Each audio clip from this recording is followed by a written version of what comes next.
We should clarify that.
All right. I don't know. Can you hear? Is it on? You know?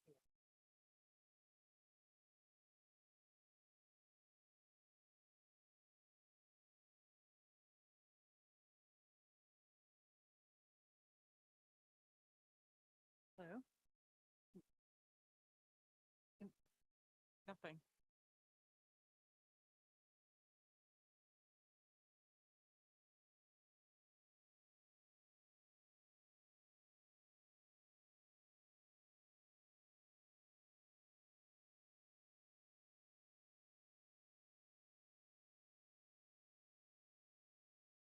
So can now everybody hear? Great.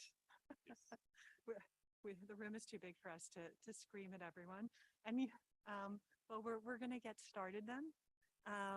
So first of all, a very warm welcome to our panelists and to all of you who have joined us today for today's session, where we're going to be looking at how sustainability is currently being embedded into the provision of trade finance and what the road ahead looks like in terms of introducing social and environmental considerations into financing decisions and the ability to access capital. My name is Valerie Picard. I am head of trade at the International Chamber of Commerce.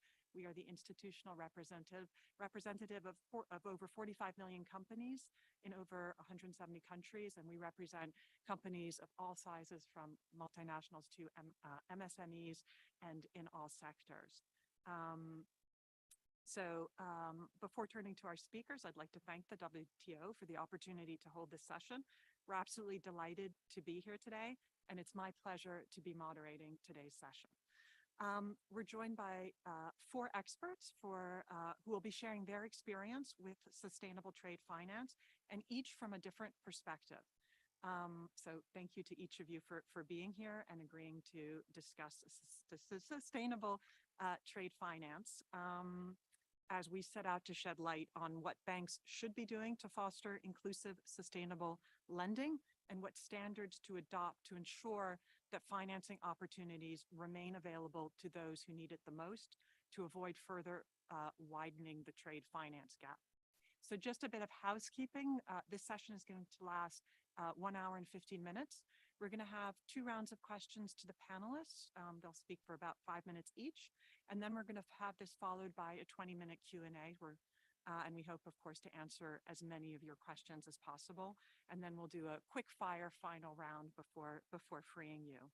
So without further ado, I now have the pleasure of introducing our first panelist, who is Lynn Nig, who is the Global Lead Sustainable Value Chains at ING and also the chair of the ICC Banking Commission. So Lynn, our question to you. The past few years have seen an acceleration of ESG and sustainability-related reporting and compliance requirements for financial institutions. How are banks incorporating sustainability into their operations, and how is this affecting trade? Lynn, the floor is yours. Okay, thanks, Valerie. Maybe to answer the question, some background is first needed. First is covering the topic of the importance of trade. Why is trade important? Well, it is actually because of the law of nature. If you look at everything that we use, even the handphones that we're also addicted to these days, if you break it down, there's raw materials that's required. And these raw materials occur naturally in specific locations. And that's just how God has made it, right? So He's made it such that we have to collaborate with each other. We have to share the products in order to bring up the level of the living standards and the quality of life that we have. Therefore, trade arises because we do need to move this product from where it naturally occurs to where it is being consumed. And in its purest form, trade is going to be able to help us improve the quality of life because we will be able to share, we'll be able to collaborate. The supply chain will be at its most efficient because we'll be able to simply purchase from where it is most efficient to produce and therefore keep the overall cost as low as possible. And when I talk about cost, it's also the cost to society and to the environment as well. And what is banking's role in all of this?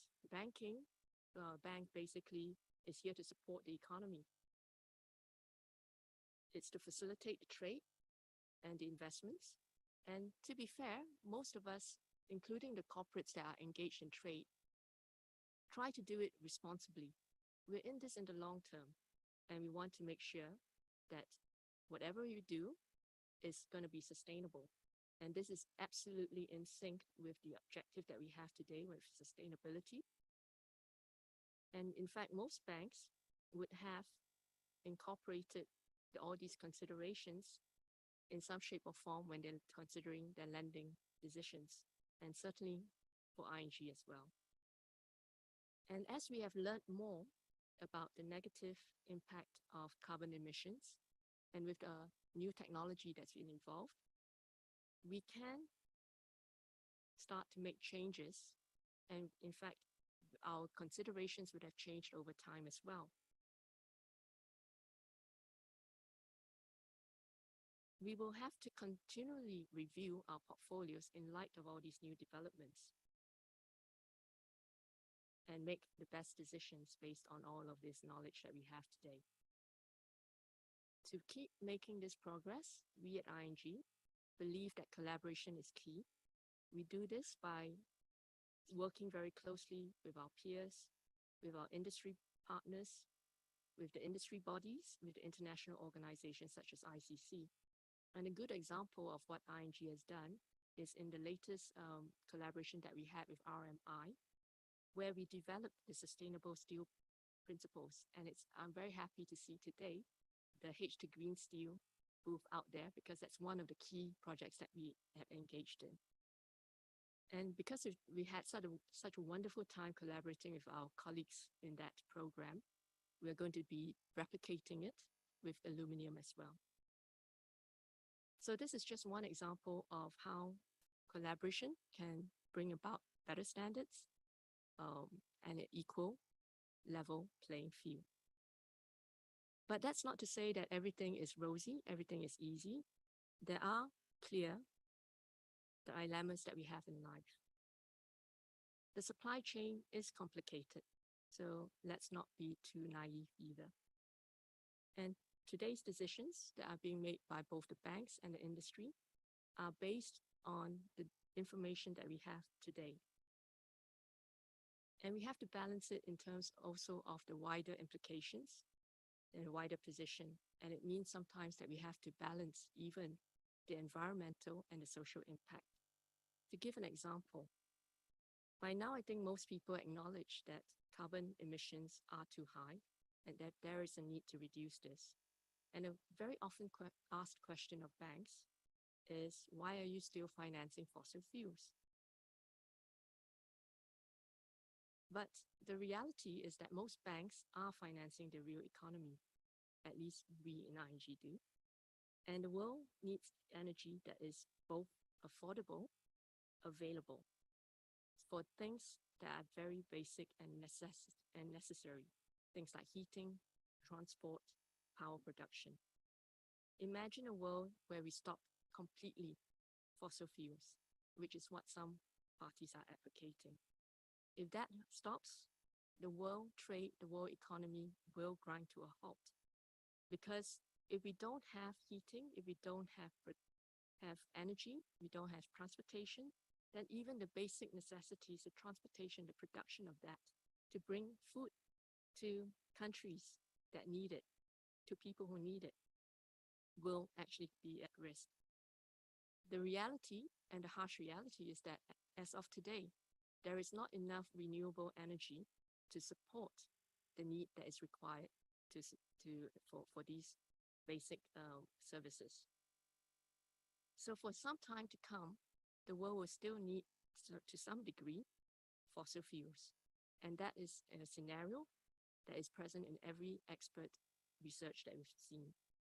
Therefore, a transition period is required where we have to build up the renewable energy and to slowly, gradually reduce then our dependency on fossil fuels.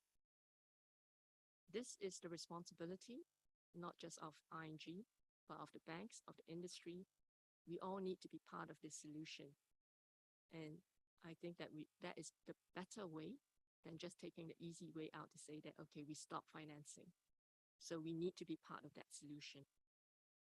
So having said that, we are very happy that we have the opportunity to collaborate with international organizations such as ICC. So as I alluded to earlier, the supply chain is complex. And how do we measure progress? We have to start somewhere.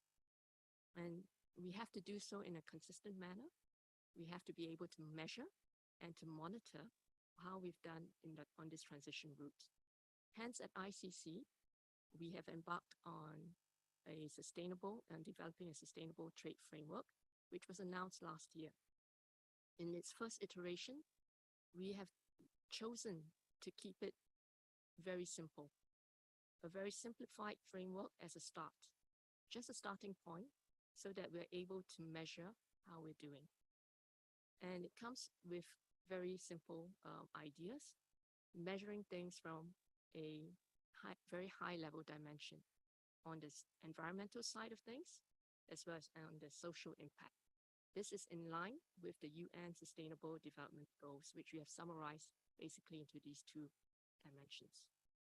And in looking at the trade transactions, we've identified 5 components, which is the seller, the buyer, the goods, the purpose of the transaction, as well as the transportation. Simplistically, we had felt that let's keep things simple. As long as a transaction involves a buyer and seller that's known to have had some more sustainable practices, they will be favored over someone who has not done so.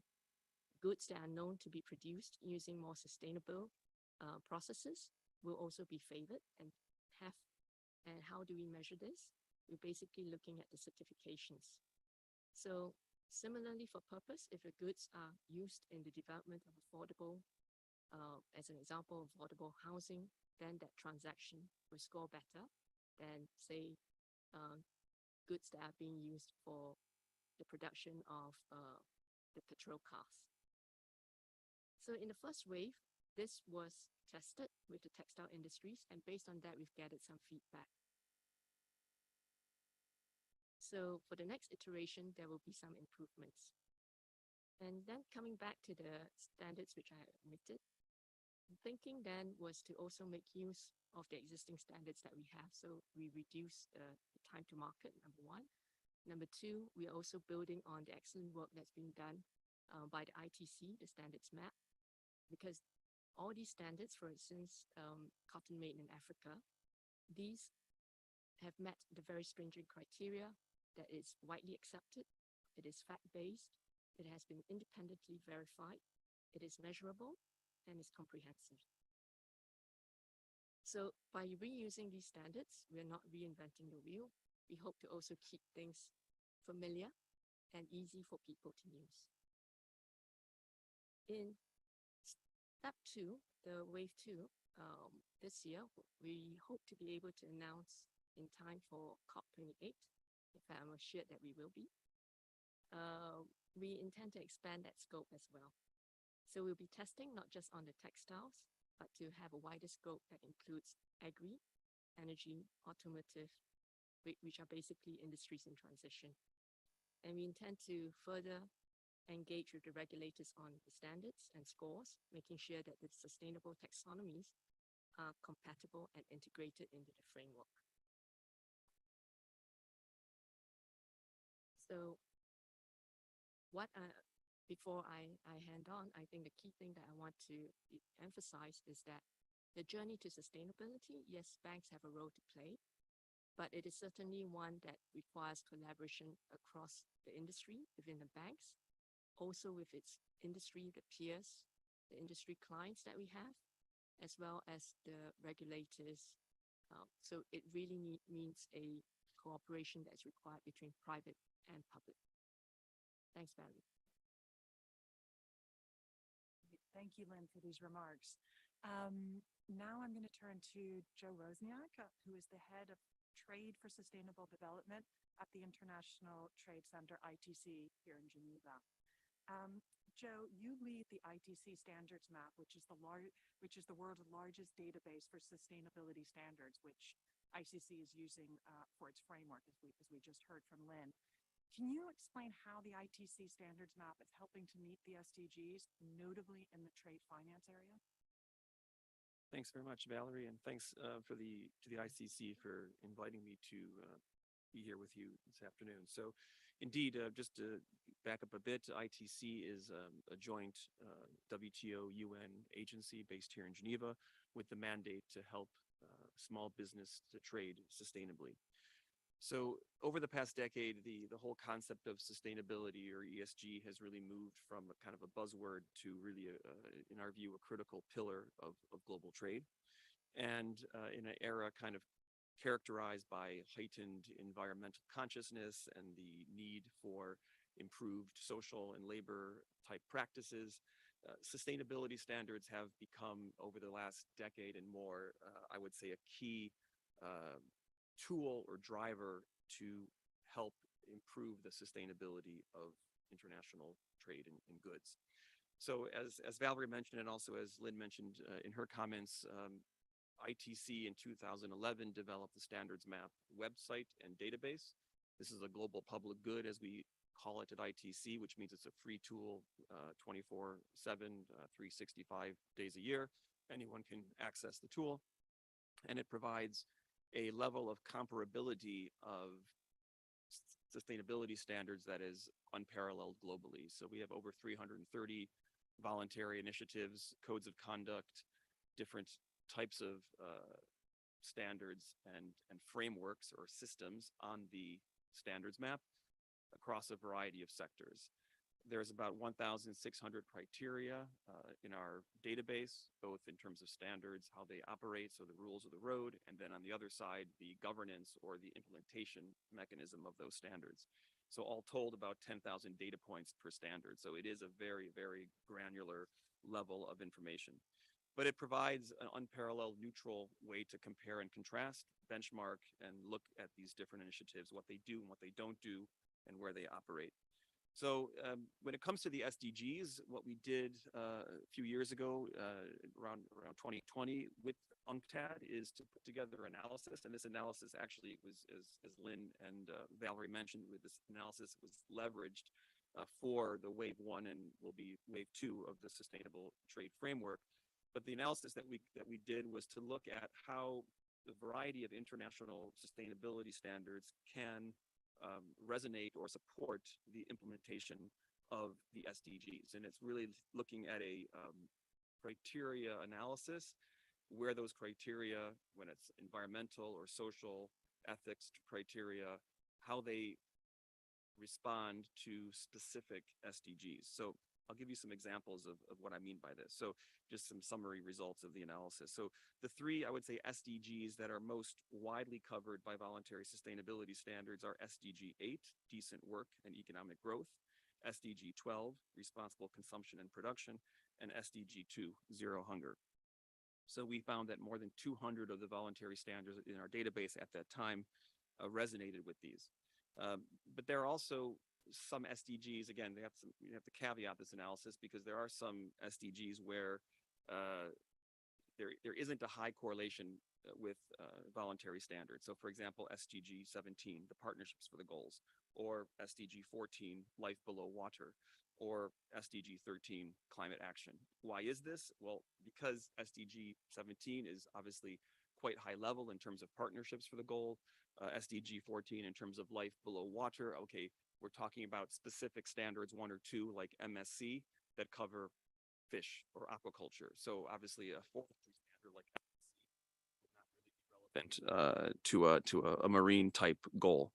And likewise, climate action, while quite important in terms of what we're dealing with in terms of the environmental issues facing globally, a lot of these SDGs also conceived from a national perspective, so a country level perspective, whereas we have to remember that the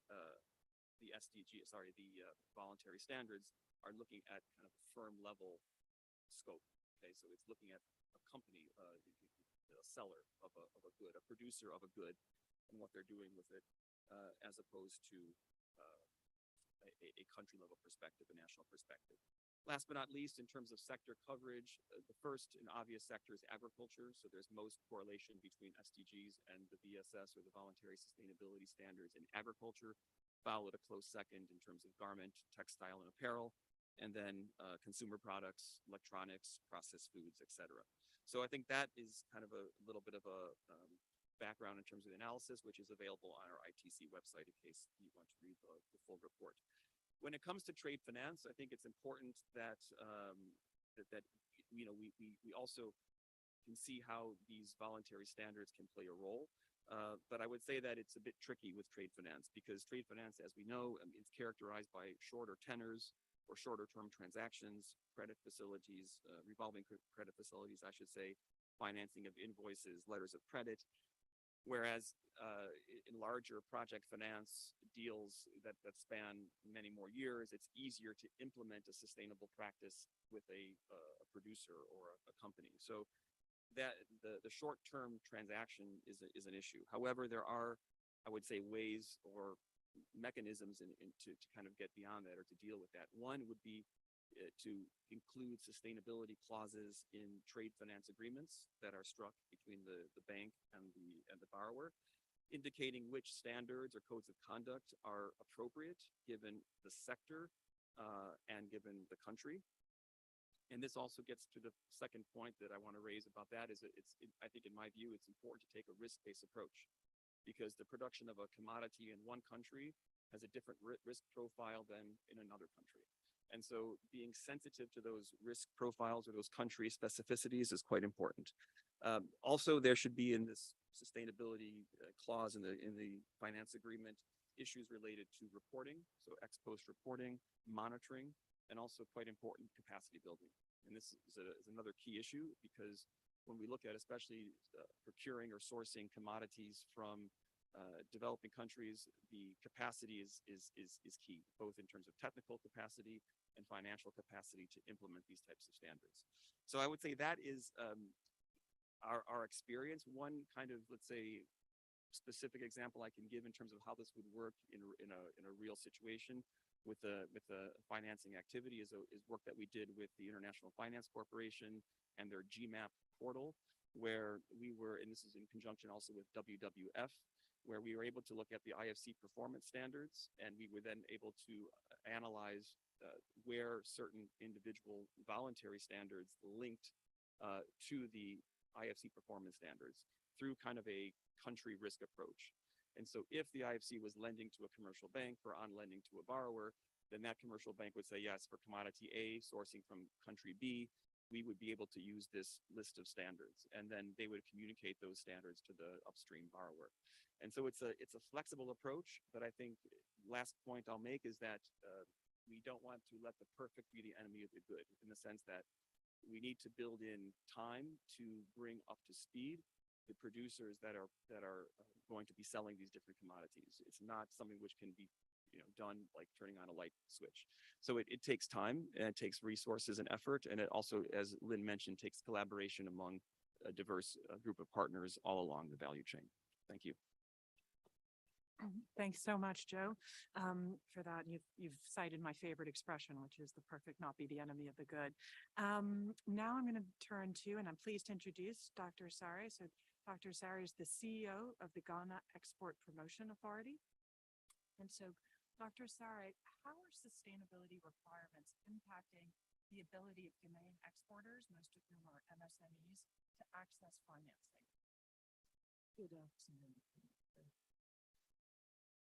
Very grateful for WTO for inviting me here to speak on behalf of TPUs, basically the TPUs in the ECOWAS countries, West Africa, because we face basically the same issues when it comes to sustainable trade finance practices. These are very critical to promoting economic growth while protecting the environment and also supporting social progress. However, there are significant challenges to achieving this goal, including the lack of access to finance for small and medium enterprises, and also the high cost of compliance with environmental and social regulations. We also have to deal with the added challenge of climatic conditions, of sustainable trade financial regimes, and the need to even prepare the SMEs to align to all of these conditions. And the commercial bank routes, which is high cost of capital in Ghana, is somehow the only route that the exporters or manufacturers in Ghana have, which is also very, very expensive to patronize. However, we must emphasize that traditional banks are incorporating sustainability standards in their parameters for loan delivery in line, of course, with the sustainability development goals in the ESGs.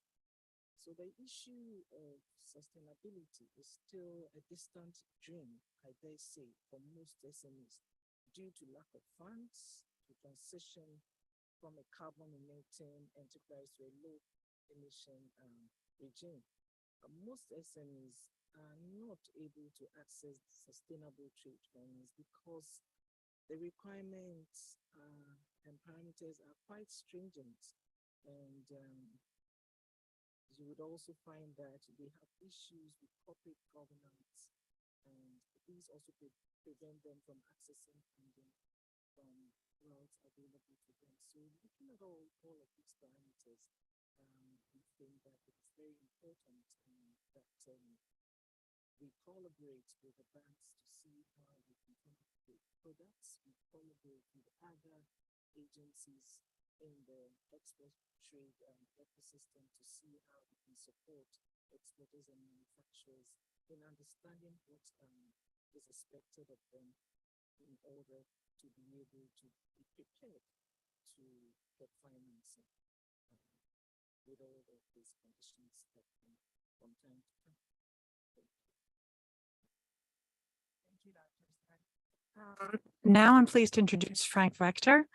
Frank is the Global Director of Treasury and Insurance at Puma. So, Frank, the apparel and footwear industry is under a lot of scrutiny on the issue of sustainability. To what extent is Puma's sustainability strategy affecting or conversely affected by its trade finance operations? Thank you. First of all, thank you for having me. Thanks for the invitation. Pleased to be here. As Valerie already said, I'm representing a company who is doing obviously sports goods, so that what everybody can use. So we are looking at the same topic more from a corporate side. And I will tell you a little bit of a story, what this has done to Puma, with all the questions which we have this afternoon. Let me first come back to one industry specific, which is the starting point. Why also trade, given by God, as we just heard, why trade is so important for us.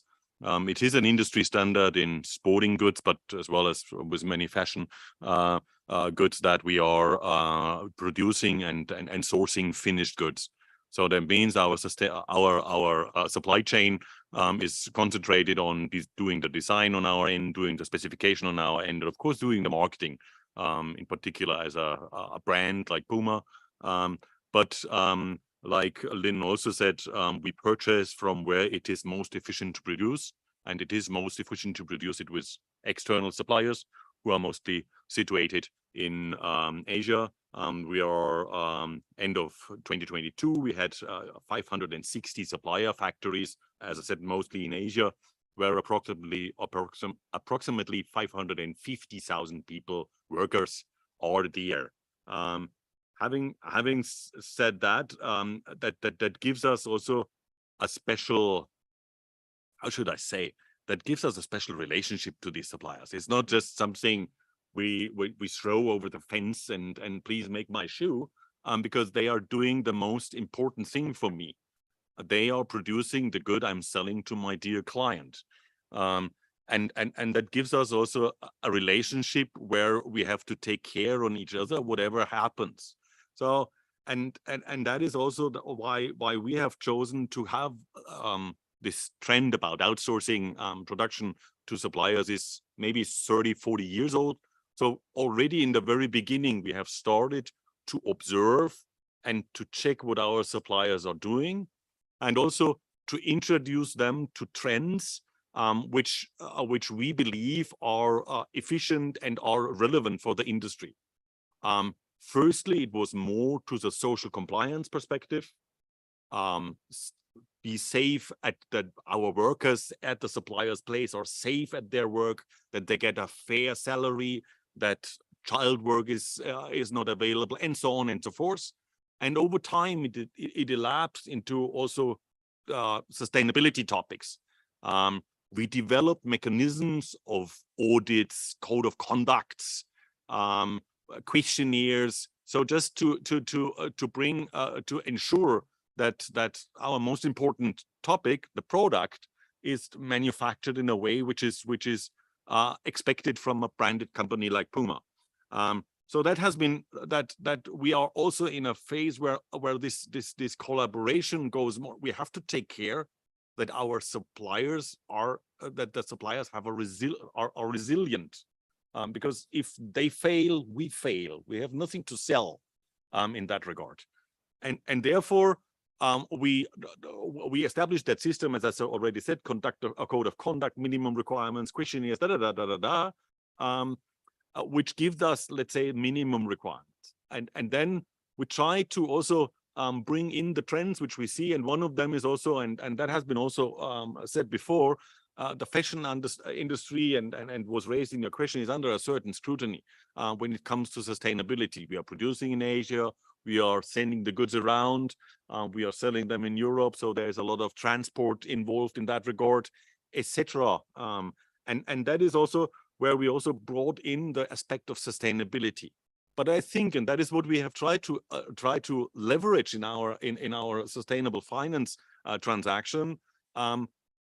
We believe it's not enough to comply only with minimum requirements. We saw already for a while suppliers who want to go beyond, because it is a specific situation in their country, because it's more complicated to have a stable energy supply in their country, why they invested in own energy supply. Is it a solar PV or is it something else? So we have seen already since a while that there are suppliers who are going beyond, and we wanted to incentivize them. And that has been done with the financing transaction we established in 2016, where we said, you can sell invoices which you send to us to a bank, to a group of banks. We established that system with the International Finance Corporation, where we heard already before from Joey with that. We can sell that, and the pricing is tiered. The pricing is tiered with the ESG rating of that particular factory. So that means the better the ESG rating is, the better the pricing is. And that is bringing a sustainability. That is not, and don't get me wrong, that is not paying the solar panel on the roof. But over time, over the years, that is really an incentive. Just to give you a number, 2022, the program which we brought to our suppliers, the financing volume of the program has been with $800 million for Puma products only, on a worldwide basis, available for each and everybody. And that's why we need also banks who can, let's say, bring that to our suppliers independently where they are.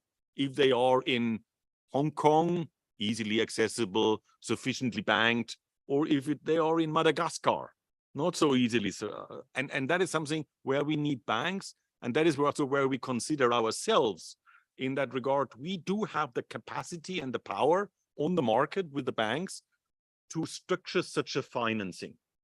And that is and then it's our duty to make our suppliers more resilient. And it's our own interest, by the way, to make our supplier more resilient, and then to pass on these incentives fully to our suppliers. And in this regard, and that is my last sentence on that, in this regard, it is also important that we rely over time on standards which are really standards. Because in 2016, of course, we have been the first one who have structured such a program in Europe. There had been no one who had done a sustainability-linked trade finance program. We would have been pleased to have such a toolbox where we can grab and something. So we have done our toolbox together with our partners by ourselves. And now over time, we don't get it without such a toolbox, because you can only scale if you have standards. And on the other side, it is also our duty. We don't have to over-standardize that, because that is building, and here I'm with Dr. Azari, that is building additional boundaries. And that is where we, in the middle of that whole game, can play a role, not only to, let's say, make our suppliers more resilient, but also to make trade and facilitate trade in that regard. And with that, I would close. Thank you very much, Frank. So what we're going to do now, and I think we actually have a little bit, is going to ask the same question to all the panelists, and they're going to answer it. And we're going to go in, I think, in reverse order, unless you all want to go in a different order. But here's the question. The question points to the future, which everybody always wants to know. We heard from all of you sort of from your different perspectives on what you're working on in respect to the sustainable trade finance area. Where do you see the trends going, and where will we be both in the short and the medium term, to the extent we can see? So maybe, I don't know, Frank, if you want to take it, or do you want to give or do you feel like, or? I can make it short, and then you can. Okay, I mean, we can go in any order. So sorry that you hear my voice again. So what I said before, now it is our duty with all the challenges which are around is to scale that. Everybody is saying, well, we have to finance that, we have to finance that, we have to scale. And that is something what must get into speed, medium, not long term. And that is why also we need to, in that regard, encourage standardization to make it available on a broad scale. And that is really where we all have to work together from the different perspectives. What I see,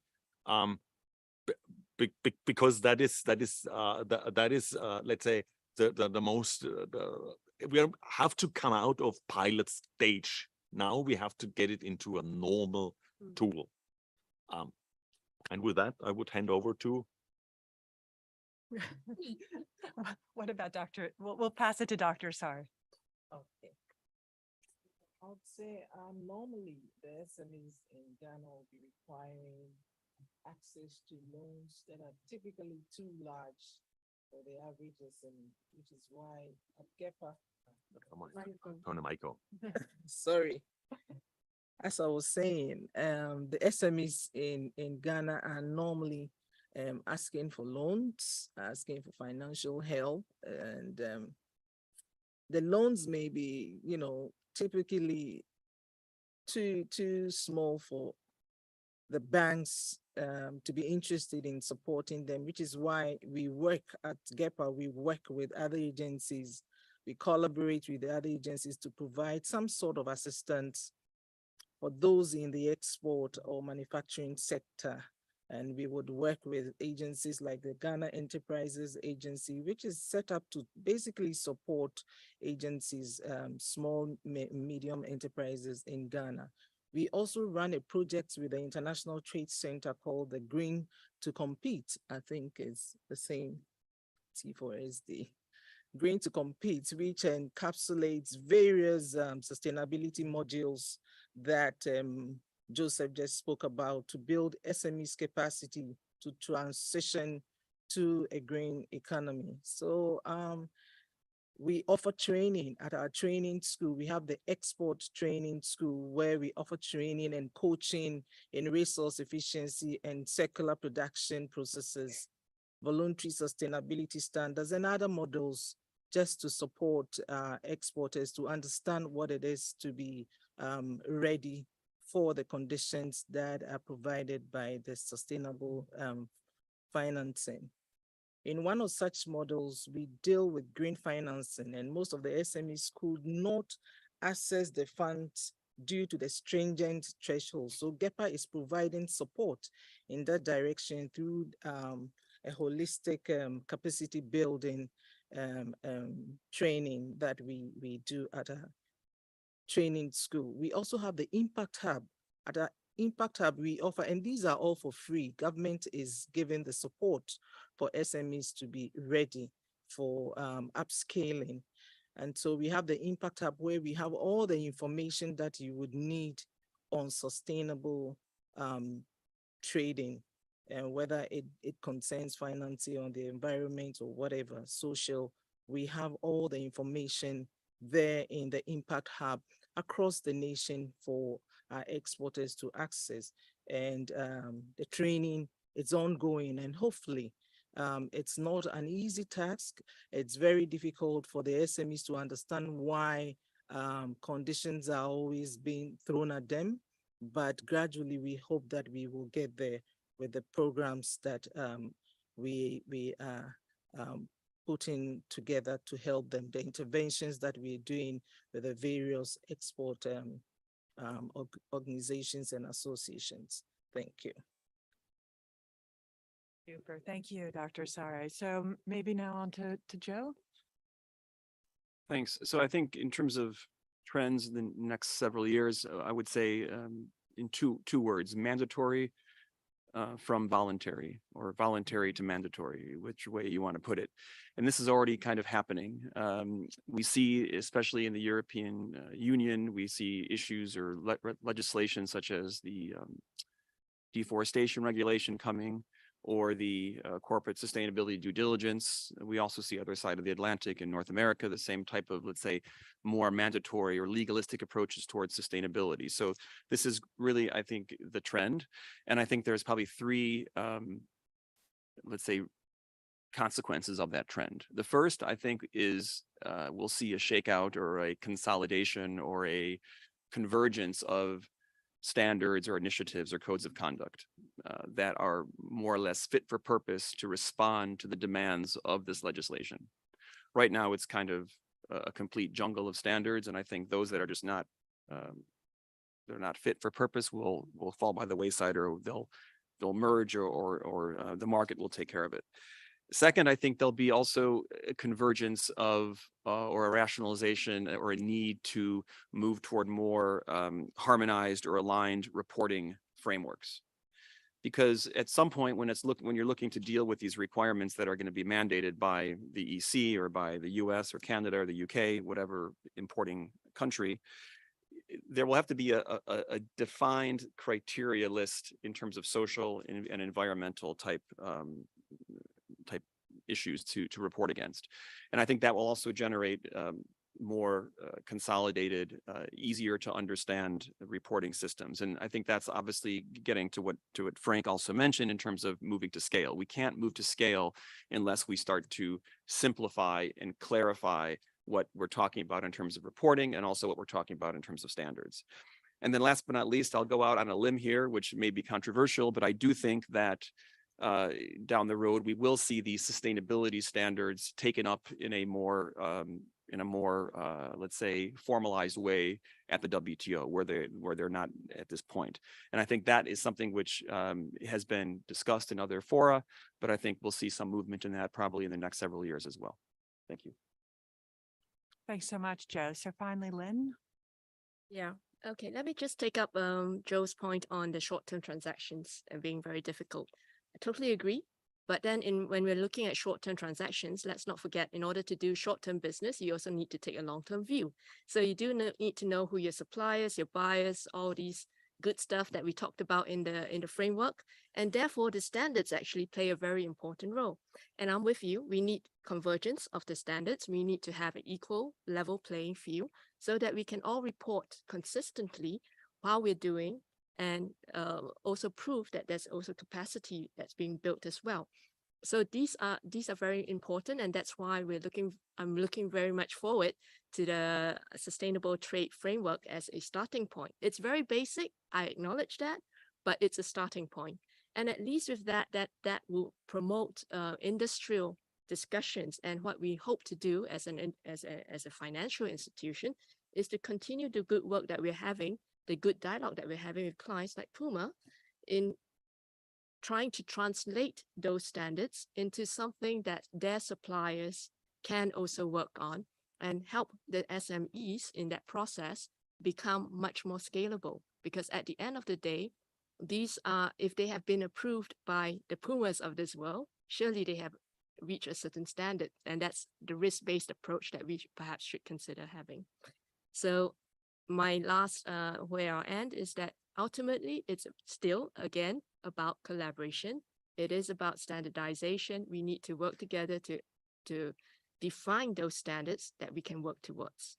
Thank you. Great, thank you very much. So I think now we're going to open the floor for questions.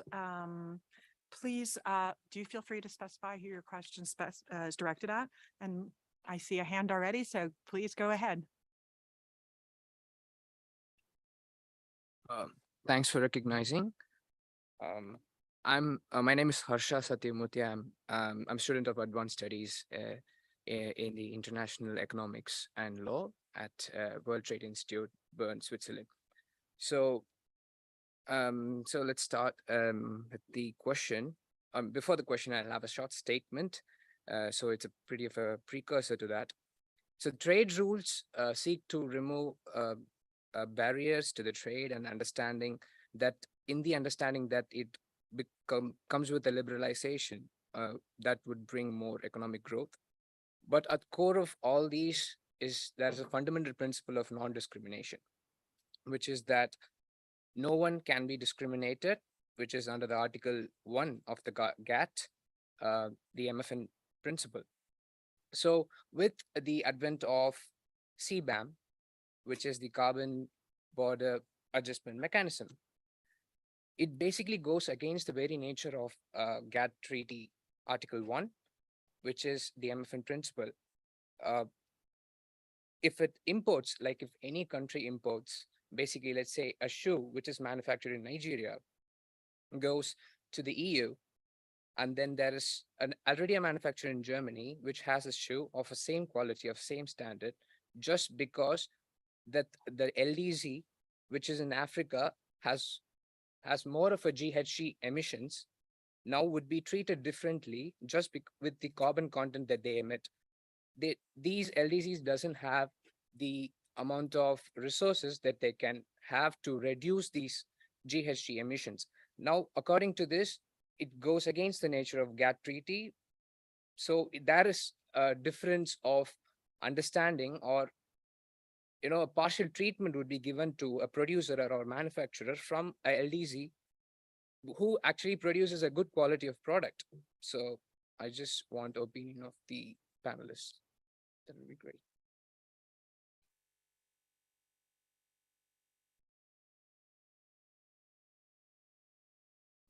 Let me start. Hasha, I think was your name. Yeah. Let me start from, because you used the example of a shoe. So maybe I'm the only shoemaker here, if at all. Yes and no. Of course, there is a matter of fact. Well, despite that there are not so many shoemakers in Germany, we unfortunately don't find one.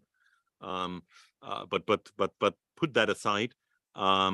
Yes, there is, let's say, geographical understandings and geographical necessities where let's say which are coming to a disadvantage. But don't get me wrong. It is not a matter of fact, and not a given thing that we need to send around our products to sell them in any country. The contrary is the case. Most of us are trying to get, and not only on the aftermath of what's happened now with political and economical and macroeconomic trends, but the industry, our industry, but also other industries are now putting a much more effort on, let's say, local for local sourcing, nearshoring, or that. And also us, we are serving a global market, and we try to match supplier geographies with that in a particular way.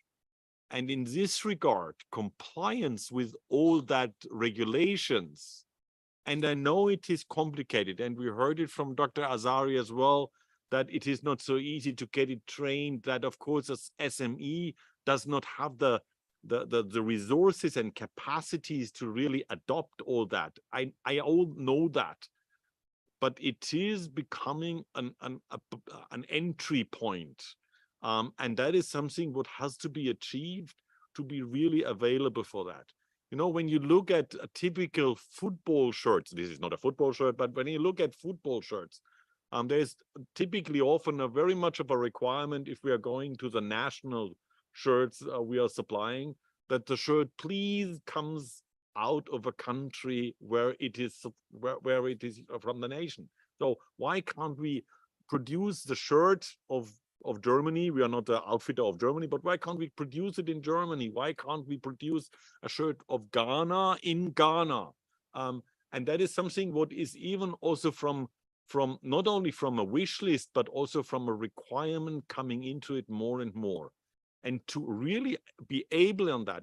And I just met a colleague yesterday who told me, because I said, well, I'm sitting on a panel with someone from Ghana, and he told me a story when he was in Ghana 10, 15 years ago, where they eagerly try to get one where the Ghana shirt is produced. Believe me, I'm hopeful that there is coming more and more the wish to do. People are looking behind the scenes, and suppliers have to find and make these minimum requirements, because in this regard, also being so far away, we're sitting in one boat.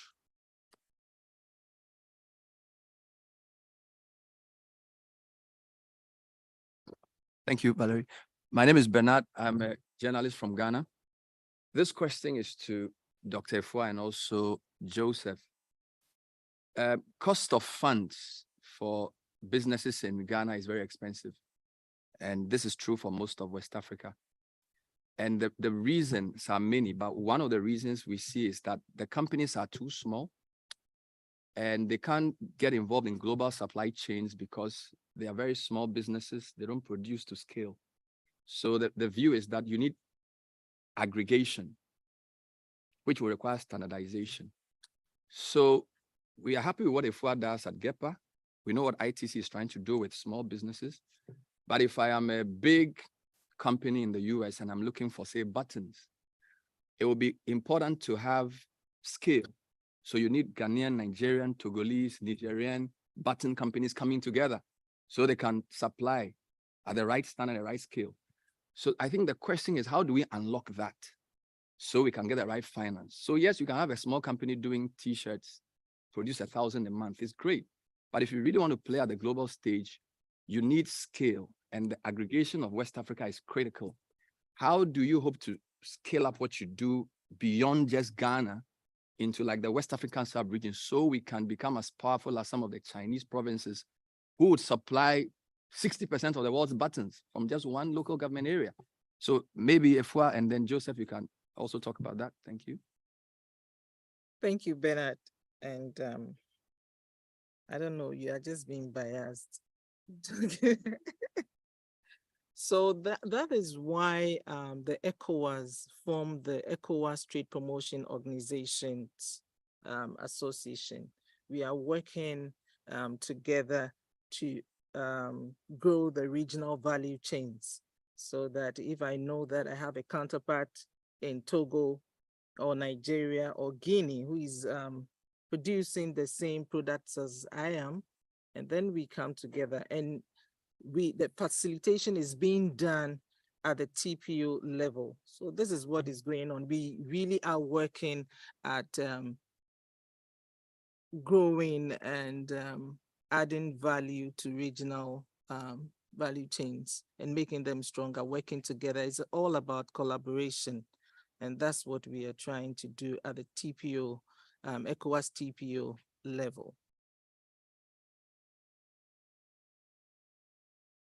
So just a quick reflection would be improved, regional integration. So leveraging initiatives like AFCFTA to reduce tariffs and different types of NTMs between West African states, improving logistics, infrastructure, transport links. Sometimes it's cheaper to actually export a product from an African country to Europe and then re-import it into another African country than trade it between African states. So I think if you create the right conditions on the ground, then the consolidation will follow. And I think it's even beyond this specific discussion we're having today. You'll find enterprises that spring up and being able to access finance, access capital markets in a much better way than before.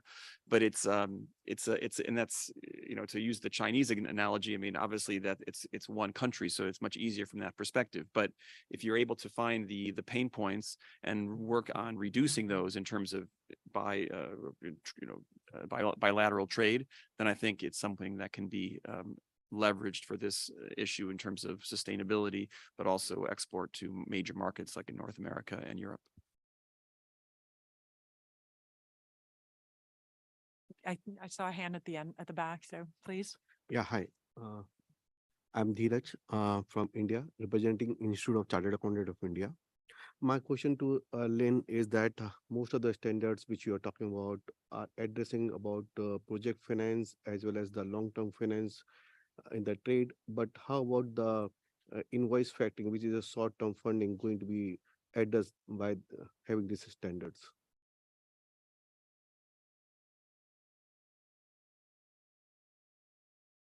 In terms, that was actually what I meant when I talked about having a long-term vision towards even the short-term trades.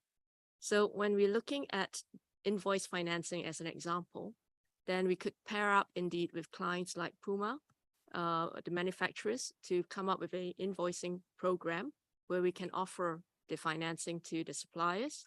and even on the other side to the buyers of the products as well. So really, it's all about looking at the underlying clients and assessing from their processes what are the choices that they have made in their production. Have they practiced the purchasing, the procurement in a sustainable manner? So what are the standards that they actually deploy towards the sourcing? So when we're talking about things like cotton, as an example, which is very much a raw material that goes into the manufacturing of many textile products, then we could look at the existing standards. And like I said, made in Africa, that is one standard. So we could look at similar kind of certifications and standards to assess. And if there are no standards yet available, then that is also a starting point where in the next phase of the sustainable trade framework, we also try to provide a little bit more granularity. So in the first phase, we basically look at things from a yes or no. Do you have the standard or not? So it's very binary. But now we're going to break it down and we're going to look at it. Is it sustainable? Is it partially sustainable? Or is it unknown? Because simply there's no standards at this point in time. So you cannot penalize somebody simply because there is no standard in place. Then that opens up the conversation to start as an industry to look at it and say, okay, what kind of practices do we want to have? And maybe ITC can help play a part in identifying a relevant standard to help us. And if I may add to that, because that is currently what we do. So there is a working group who is concentrating on how can we put a procedure in place which is justifying that a trade fulfills the certain criteria, standards of a sustainable trade, and therefore may also be eligible for sustainable trade finance. And this assessment which is done, and that is going back to that is what Lynn says, that's a kind of a long-term assessment, because you don't want to do the assessment which eats in any invoice, because otherwise you're getting into the woods. But you want to do it on a regular phase, maybe in the starting point, and then do a reassessment. And that is definitely what we are just trying to put on the desk, and to make possible that we are getting out what we have experienced to 16, where it is just a pilot thing, which was good as everybody who was involved has done it, but it is not scalable. And that's why we are, as we speak, and Lynn said before, there have been 5, let's say, parties who have been identified in that value chain, and each of that participants is, let's say, evaluated it to a certain extent. And that is happening, what we started with the textile industry and is now brought forward to other industries. And please. Yeah, just to pick up on that, I mean, one I would say issue in terms of these voluntary standards, and I may have neglected to mention that in my opening remarks, is that they do cluster in these different agricultural sectors or commodities, or the textile, apparel, and footwear sector, for example, or electronics. So there may be some sectors where there are indeed gaps, and they exist. So there are other solutions, there are other resources available. So for example, one is the OECD Responsible Business Conduct Guidelines. So they do have specific guidelines for the agriculture sector, for mining, for textiles and apparel, but there's also a generic set of RBC guidelines, and they take a due diligence approach, which also implicates not only the producer, but, if you will, the entire supplier value chain, including the buyer. So it's something to also consider in terms of analyses going forward for those, let's say, specific sectors that may fall out of the ones that we were traditionally talking about, like ag and textiles.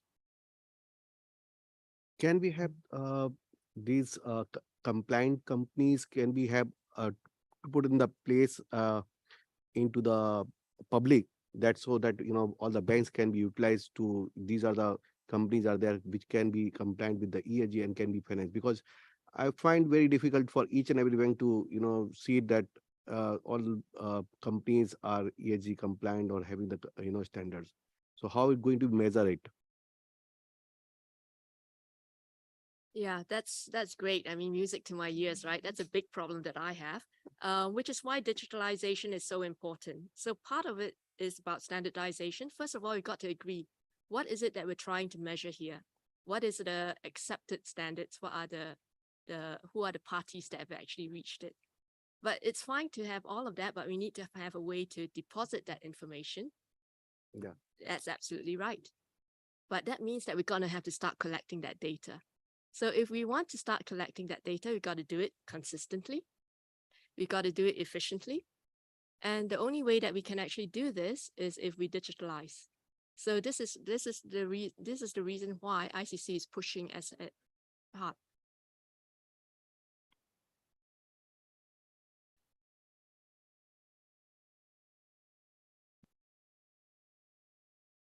We can have the central agencies which can collect the data and publish to Well, everyone. I think that for me, I mean, this is my personal view. I think the world is getting to a stage where we're looking more at, ironically speaking, a zero trust architecture. Right? So it is about collecting the data and being able to verify it. Putting it in the hands of an agency or a single agency, I think it's not practical and perhaps very difficult, because even if we wanted to, which agency do we use? It will become very quickly a political issue. Who's the trusted one, right? And then you're going to go into all kinds of legal discussions, monopoly, anti-competition, blah, blah, blah. That all happens. So I would actually advocate, that's why I'm advocating, let's digitalize. This is the moment. Let's not wait until we have everything in paper. That's what we've done in trade. And it takes us decades to try to unravel that. So whilst we're talking about standards now, why don't we digitalize it right now so that we can collect it more efficiently and more effectively? Just a few points. I would say, in terms of data, I mean, in terms of sustainability data or data that's reported to a lender or to a buyer or a government in terms of proving your bona fides in terms of social and environmental compliance or whatever, I think it's my personal view is that that should be owned by the company, right? I mean, because there's a huge risk that if you send it to some private sector organization, some entity, they can commoditize that data. They can sell it, and use that data for whatever purpose, right? And then there's also a lot of privacy issues, and there's competition. There's issues in terms of competition. Okay, my sustainability attributes are important to me. I spent a lot of money and resources and time reaching a certain level. That's a competitive advantage in many markets, right? It's a market access enabler, essentially. So I think that SMEs or producers should own their own data. However, that data should be somehow, as I mentioned earlier, streamlined or in a way that it is easily understandable, convertible, transferable, in many ways like international accounting standards are, right? Okay, so you have US GAAP, you have the EU accounting standards, but there's a certain level. So if I'm an accountant in Germany and I'm looking at a US GAAP, for 10K, I understand that. And so there's ways that you can, I would say, understand these different issues. I think going towards some type of standardization on that is important, but I think each company should be able to own their own and then disclose publicly their level of comfort. Now, if they need to disclose something which is highly confidential to a national authority or to a buyer, fine, but that will be under a certain legal agreement with their buyer, with the government authority that they're sending the data to. But I think, standardization of that, or let's say, international harmonization of these types of reporting frameworks is what will need to be achieved down the road if we're going to really take ESG to a very internationally standardized level across different sectors and markets. Thanks. I think there was a question. Can you hear me? Yeah. Thanks very much for the wonderful session.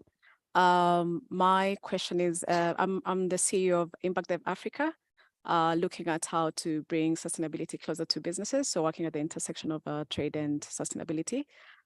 Previously working with the bank, trade finance, so it's very close topic to me, and more around structuring products. So I just maybe this is directed to you, Madam Lynn and Valerie, around could we look at ESG as a way to or implementing some of these products that we're talking about in a way that it's not just a cost, but looking at it as how do we use that impact metrics, for example, to make access to trade finance cheaper. We are talking about businesses in for example, in Africa who the cost is still quite high. There's a big gap at the moment. We're introducing sustainability, ESG, which research has showed how businesses are spending a lot in Europe, for example.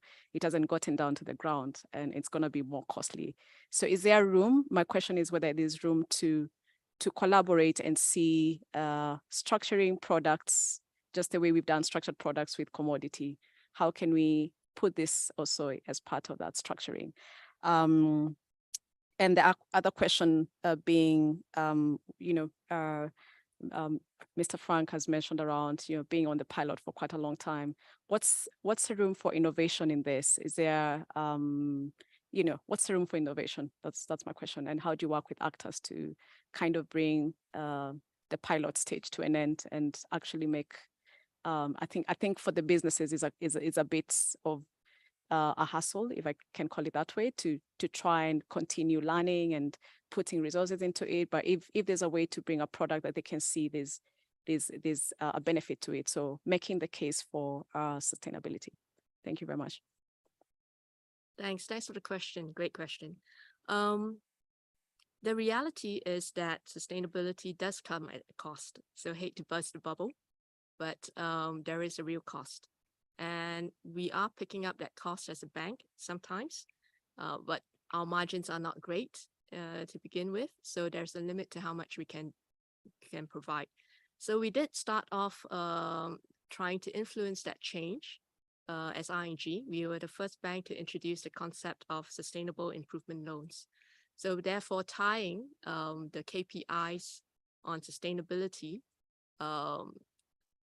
if you achieve those KPIs, then you get a very small discount, something like 5 basis points. Not enough to move the market, not enough to make it more profitable for our clients. So that's definitely something that is, I hate to say this, but not a lot that we can help with that. Number one. Number two, it is also about, I think, if we want to try to help the SMEs, I think it's also about what Dr. Sari mentioned, because we need to think about the risk in the financing. And you're absolutely right. There are ways that we can structure away some of the risk, but fundamentally, I think the companies need to reach a certain level where they're able to manage their own operations and the risks themselves. So the governance is important. The understanding of the international practices are important. That's key. So that happens whether or not it is ESG related or not. That's a fundamental thing. But where we can try to structure away some of the risk is indeed working with companies like Puma, as an example, where we talked about the invoice financing program that he has with his suppliers. That's something that we can definitely work together. Then that way, at least the suppliers have access to the financing.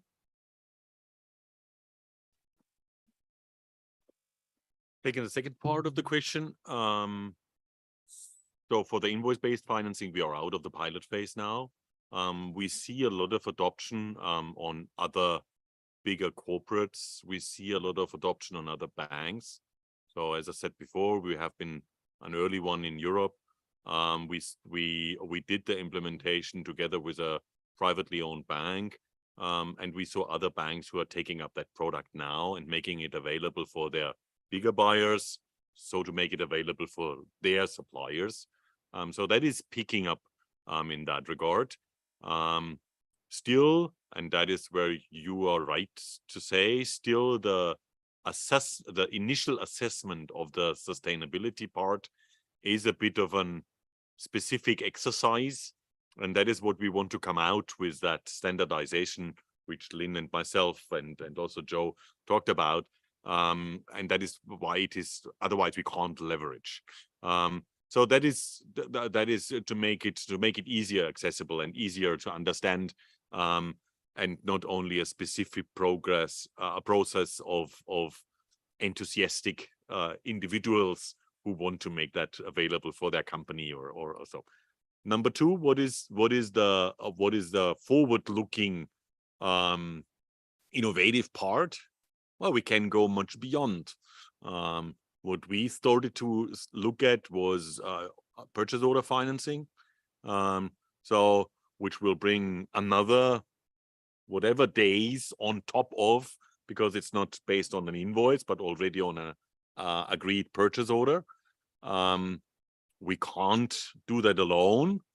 So we need a certain risk sharing with the bank.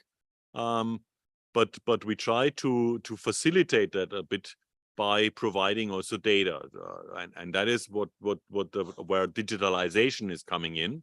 So we as Puma, but others as well, have very much invested into digitization with their suppliers. Every supplier is very much connected into a supply chain management platform, and that is a data treasure. That is a data treasure where you can leverage, because it makes credit facilities easier. It does not necessarily then go into each and any aspect of a financial statement. Of course, there has to be a somehow healthy financial statement, but the rest, if that is given to a certain extent, can be a credit to a long-standing relationship. And then the bank is assigning a credit limit on top of that long-standing relationship, because they are supplied by us from our database of historic data, and they are constantly supplied about what are we doing. Of course, if the supplier agrees, what are we doing with that?